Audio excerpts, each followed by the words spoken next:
Baiklah, video kali ini saya akan ceritakan tentang kisah saya dan rakan-rakan saya sesat di dalam hutan. Tunggu selepas ini.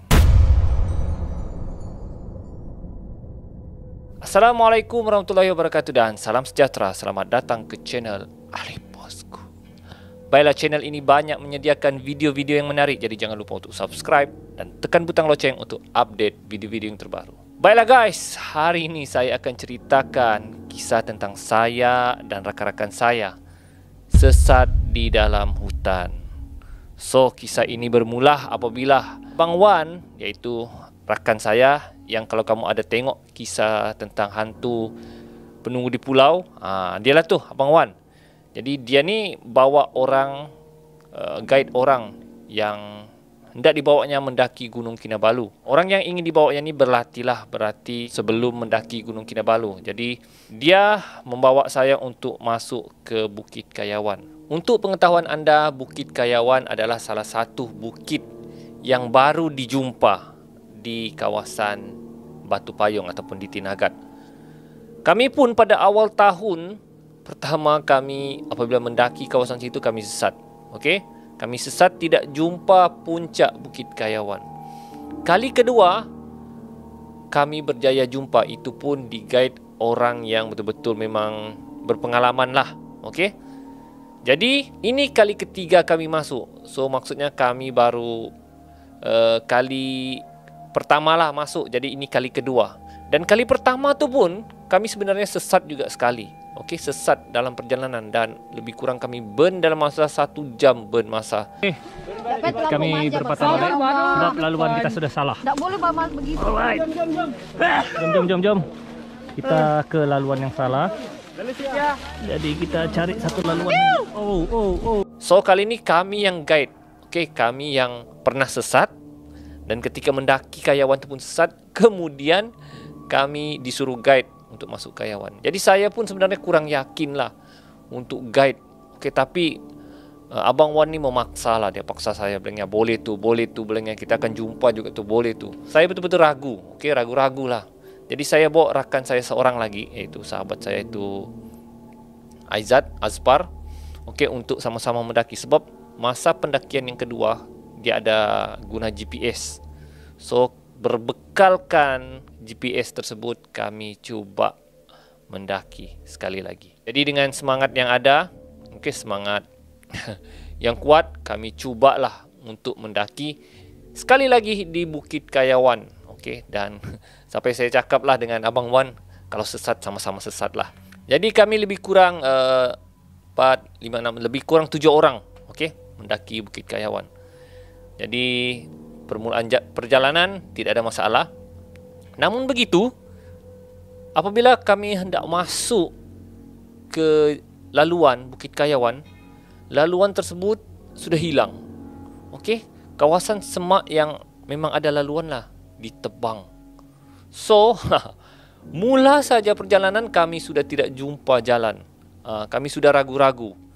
Aduh guys, baru mula sudah kau kata orang sesat. Okey, jadi kami terpaksa mencari semula laluan asal kami. Mencari tanda-tanda tertentu lah. Tanda-tanda tertentu seperti batu besar, laluan kayu balak. Jadi kami pun lalu di kawasan tersebut. Hiking terhenti disebabkan oleh COVID-19. Okey, tertangguh lebih kurang 3 bulan. Jadi laluan lama yang pernah kami buat hilang. Okey, satu dia semak, satu dia bersarang laba-laba dan ada beberapa pokok tumbang. Dan sampai satu masa kami tidak jumpa jalan. Okey, nampaknya kami sesat dan kami cari. Boleh ikutkan nearby sini. Tahu? Hah? Kita di sini sekarang. Gila punya map ni, sesat gila babi ni. Tapi kalau ikutkan, kita akan naik sini kan. Tengok ni gambar dulu ni. Walaupun kami sudah cukup berpandukan GPS, okey, sampai kami 2 kali 3 kali kami tengok GPS.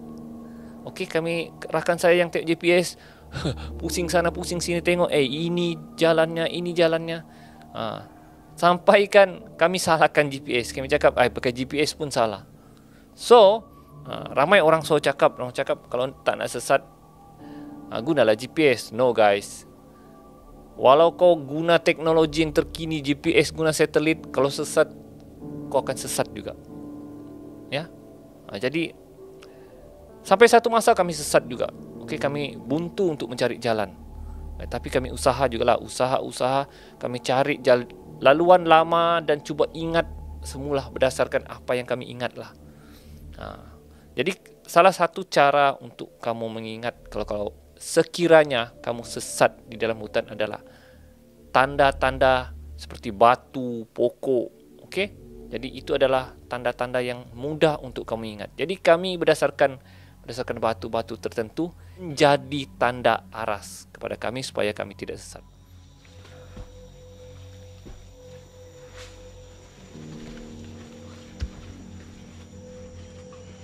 Okey, betul lah ni. Dan ni batu yang diingat ni. Itulah, tengok. Betul. Betul kan? Betul lah. Ni batu yang diingat ni. Baru stage 1 ni. Selagi nak jumpa laluan sini, selagi tu nak betul lah. Jadi so, kita sudah jumpa. Okey, kawasan batu ni. Maksudnya ini laluan betul lah. Cuak. Cuak tak cuak. Okey kak. Masuk dulu. So, kita jumpa laluan yang betul. Alhamdulillah. Syukur pada Allah. Dan akhirnya kami jumpa juga laluan seperti batu yang di antara dua itulah. Okey. Jadi itu laluan yang pernah kami lalui dan ada satu kawasan kata orang cantik lah, bersih, batu. Okey, view dia memang cantik, seperti ada batu yang tersusun di atas. Tapi okey, kepada yang suka mendaki di dalam hutan, sekiranya kalau kamu jumpa ada tempat yang lapang, bersih dan cantik, kamu kena hati-hati.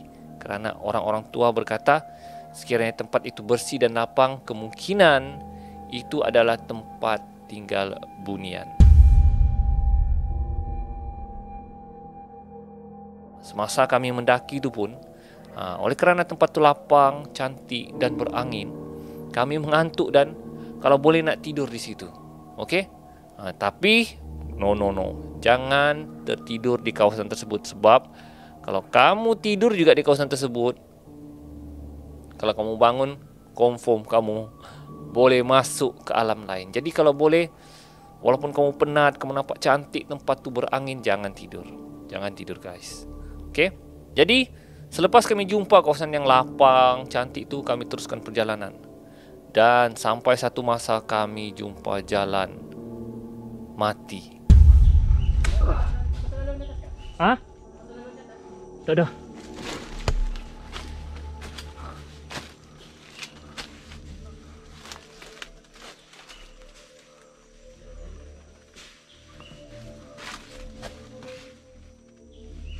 Tinggal mati je ni Spar. Cuba naik dulu. Situ kami sudah buntu lah. Okey, buntu untuk mencari jalan keluar. Okey, sampai saya menghadap GPS, kami hadap GPS tu berapa kali, kami tidak jumpa juga perjalanan. Dan sampai satu tahap, apabila kau sudah rasa kau memang sudah sesat, sampai satu tahap saya sendiri malas sudah merakam guna GoPro. Kau sudah tidak ada semangat. Okey, kau sudah tidak ada keyakinan diri untuk merakam, sebab kau tahu sudah benda tu memang kau sudah sesat dalam hutan. Kau tidak ada mood untuk merakam. Kau sudah macam marah atau geram, semua sudah bercampur aduk kau punya emosi. So, apabila sampai satu tahap saya sesat, saya sudah tidak stop rakaman video. Akibat sudah stop rakaman, saya hanya fokus untuk mencari jalan yang betul. Okey, jalan yang betul-betul untuk sampai ke puncak Kayawan. Selagi tidak jumpa puncak tersebut, selagi itulah. Okey, jadi pendakian sebelum ni kami ada jumpa satu kolam. Okey, dipanggil sebagai kolam tempat mandi babi lah. Saya pernah ada rakam benda tu, kawasan tu. Okay, tapi pendakian yang kami ni, yang saya guide ini, kami tidak jumpa kolam tersebut. Saya tidak tahu di mana kolam tersebut.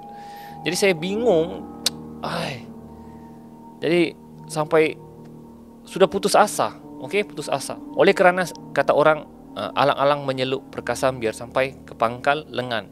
Jadi kami usaha jugalah untuk mencari jalan sampai ke puncak Kayawan. Oleh kerana orang yang kami guide ni pun perempuan, okey, dan semua berniat untuk sampai ke puncak tersebut. Jadi kami usaha jugalah.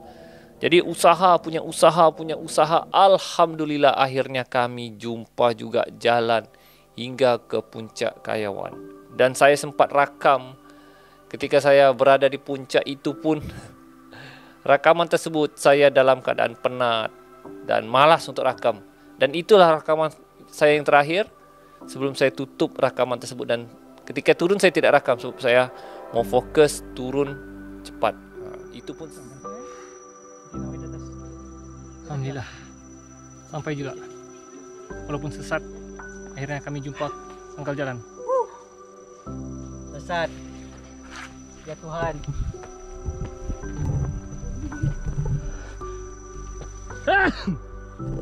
Alhamdulillah.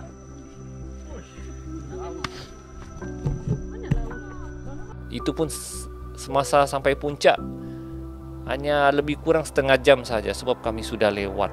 Okey. Sebab kalau dalam hutan ni kita tidak boleh lewat turun. Okey, kalau petang pun tapi dalam hutan dia sudah gelap. So, kalau boleh lepas tengah hari, lepas zuhur, pam, turun. Jangan kamu turun hingga lewat petang sebab apabila lewat petang hutan semakin gelap dan jalan sukar untuk kamu temui jalan pulang. So, lepas tengah hari, let's go pulang. Jadi, selepas sampai puncak saya sudah tidak ada buat rakaman, saya hanya fokus untuk cari jalan pulang sebab kami tidak mau tersesat lagi. Jadi itulah guys pengalaman saya dan rakan-rakan saya sesat di dalam hutan. Jadi sekali lagi, kalau saya dibawa sekali lagi ke Bukit Kayawan, kirim salam. Saya tidak akan mau lagi masuk kawasan tersebut. Sebab kawasan tersebut memang kawasan kata orang misteri lah. Okey, sebab di situ ada gua, ada bekas-bekas peninggalan dan kata orang ada kuburan di sana. Jadi tidak mungkinlah saya akan ke sana lagi. Dan laluan ke sana memang agak mencabar dan sangat perit lah. Okey, jadi saya rasa laluan tersebut biarlah menjadi khazanah. Okey, biarlah di sana siapa yang ingin lalu, guide-guide pendaki-pendaki seterusnya, anda boleh lalu. Dan kalau boleh tinggalkanlah jalan, okey, bekas-bekas jalan supaya orang senang mendaki. Saya tahu di kawasan tersebut bukan sahaja manusia yang tinggal, ada makhluk lain yang tinggal. Kalau boleh kita jaga tingkah laku dan adab kita bila berada di tempat kawasan orang. Jadi sebelum masuk hutan kalau boleh baca doa. Memang wajiblah baca doa. Kalau tidak baca doa memang kamu cari penyakit lah.